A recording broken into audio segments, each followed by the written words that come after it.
The Prophets of Advent, Part 5. Almost there. The Long Advent. This will be a very short video just to kind of pull things together from the other 4 videos that we had. However, if you would prefer to do this in silence, just turn the sound down. So there is a way that we can look at the Old Testament period as a long Advent, a time of preparation for the coming of the Messiah, since the time that Adam and Eve left the garden. Each Advent, we relive this long waiting, and we tell some of the stories of the Old Testament people who led the people in their waiting and through their waiting. This year we waited with Jeremiah, Baruch, Zephaniah, Micah, Elizabeth, Mary, and John the Baptist. And you probably can tell your friends now who they were, when they lived, what they talked about, and why they spent their entire lives talking about Yahweh. The Old Testament prophets pointed to the one who would come to bring salvation, peace, joy, judgment, and the reign of God. The birth of Jesus Christ fulfilled God's promise to Adam and Eve and to all of us. So, what prophets have you known or known of? When and how have you been a prophet? Who are God's advocates in our midst? Who speaks God's word for someone else? The other side of the prophet's task is that the prophet advocates for the people before God. A prophet is attuned to the people. This means that the prophet again listens. Who brings our needs and hopes, joys and sorrows before God?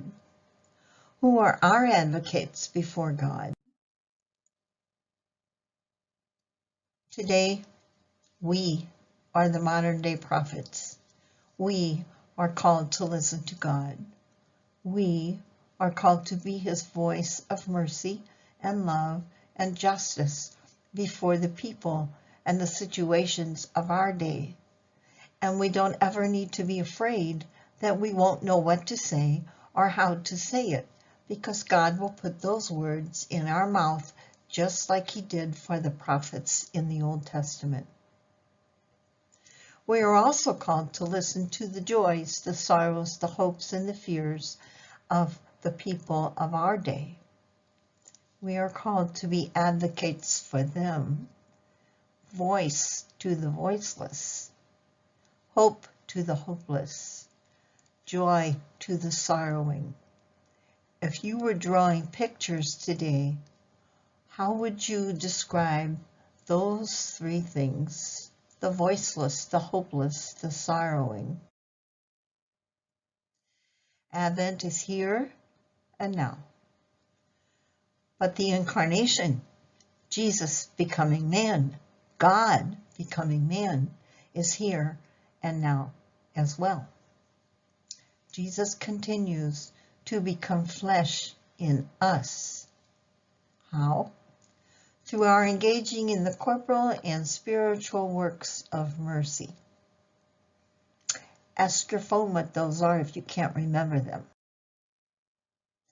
So we're going to pray together a prayer of a modern prophet. This is the prayer from Oscar Romero, who was just declared a saint. Remember, he's the one that was shot to death in El Salvador while he was saying Mass. It helps now and then to step back and take the long view. The kingdom is not only beyond our efforts, it is beyond our vision. We accomplish in our lifetime only a tiny fraction of the magnificent enterprise that is God's work. Nothing we do is complete, which is another way of saying that the kingdom always lies beyond us. No statement says all that could be said. No prayer fully expresses our faith. No confession brings perfection. No pastoral visit brings wholeness. No program accomplishes the church's mission. No set of goals and objectives includes everything. This is what we are about. We plant seeds that one day will grow. We water seeds already planted, knowing that they hold future promise. We lay foundations that will need further development. We provide yeast that produces effects beyond our capabilities. We cannot do everything, and there is a sense of liberation in realizing that. This enables us to do something and to do it very well. It may be incomplete, but it is a beginning, a step along the way, an opportunity for God's grace to enter and do the rest. We may never see the end results, but that is the difference between the master builder and the worker.